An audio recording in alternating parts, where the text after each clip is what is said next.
भर्ती परीक्षा में गड़बड़ी के विरोध में बीजेपी ने सीएम हेमंत सोरेन के आवास का घेराव किया। इस दौरान बीजेपी नेताओं को हिरासत में लेकर खेलगांव भेज दिया गया। वहीं राज्य सरकार के मंत्रियों ने बीजेपी पर पलटवार किया है।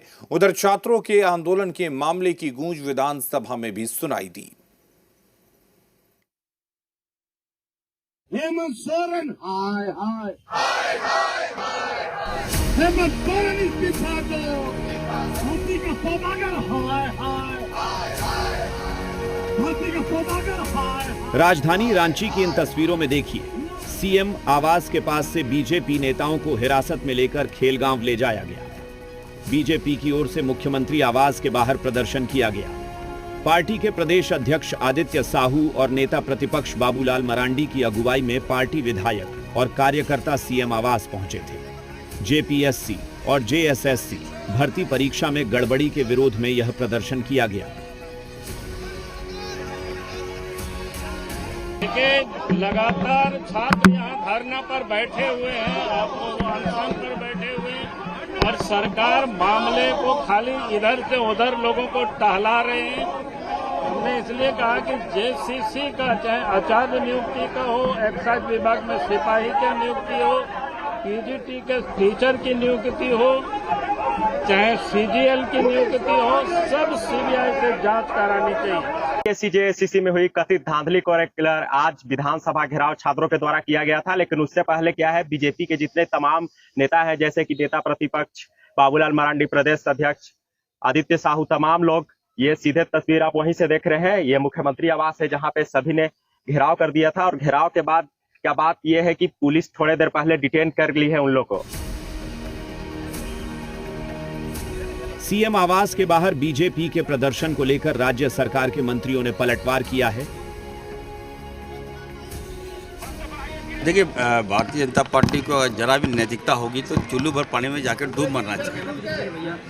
किस मुंह से भाजपा जो है ये नाटक कर रही है?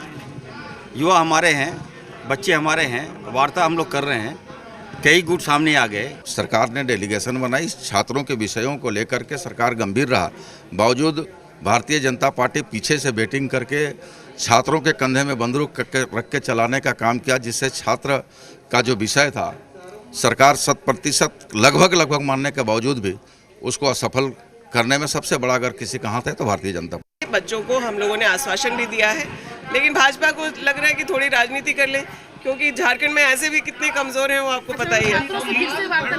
हम लोगों ने कल छात्रों से हमने उस समय भी कहा और छात्र भी हमसे ये बोल के गए कि वो अपने साथी जो है उनसे बात करके नेक्स्ट डायलॉग के लिए आएंगे। तो हम लोगों ने कल शाम में भी उन लोगों को इनवाइट किया है कि आपको लगे कि इस पर और वार्ता संभव है तो हम लोग उस बात के लिए ओपन है। वी आर ओपन, हम लोग संवाद से समाधान चाहते हैं। विधानसभा में भी छात्रों के आंदोलन का मुद्दा गूंजा। सीपीआई-एम-एल विधायक अरूप चटर्जी ने राज्य सरकार से जवाब मांगा। प्रदर्शन कर रहे हैं और सरकार 98% जो है उनकी मांगों को मोटा मोटी मान गई है। 95%, 98%। सिर्फ एक मांग जो अटकी हुई है वो सीजीएल की परीक्षा।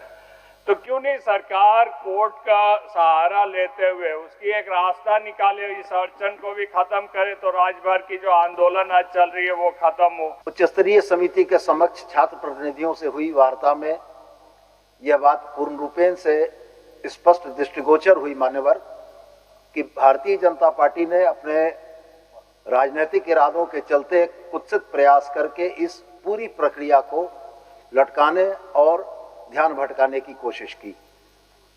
छात्रों का वह निर्दोष निर्मल आंदोलन जिसमें वो अपने भविष्य के सवालों को लेकर चिंतित थे, उसको एक राजनीतिक नाटक में बदल दिया गया। परीक्षा में सीआईडी पे ये सवाल खड़ा हुआ था जब उन्होंने फर्स्ट हाफ में स्टेटमेंट दिया कोर्ट को कि उसमें 130-35 आंसर रटवाए गए। फिर जब दूसरी बार अधिकारी चेंज किया गया, जब अधिकारी चेंज हुए जांच टीम की, तो फिर स्टेटमेंट भी उनका बदलने का काम हुआ। तो ये तो हुआ मामला गड़बड़ बहुत ही। और ये अभी तिवारी के कैसे निकलेगा समाधान यही है कि आप कोर्ट से अनुरोध करिए, चूंकि वह कंडीशनल ज्वाइनिंग थी। जेपीएससी, जेएसएससी भर्ती परीक्षाओं में गड़बड़ी के मामले पर सियासत जोरों पर है। सत्ता पक्ष और विपक्ष के बीच वार पलटवार जारी है, पर अभ्यर्थियों को इंसाफ मिलना अभी बाकी है। कुमार चंदन के साथ उज्जवल, जी मीडिया, रांची।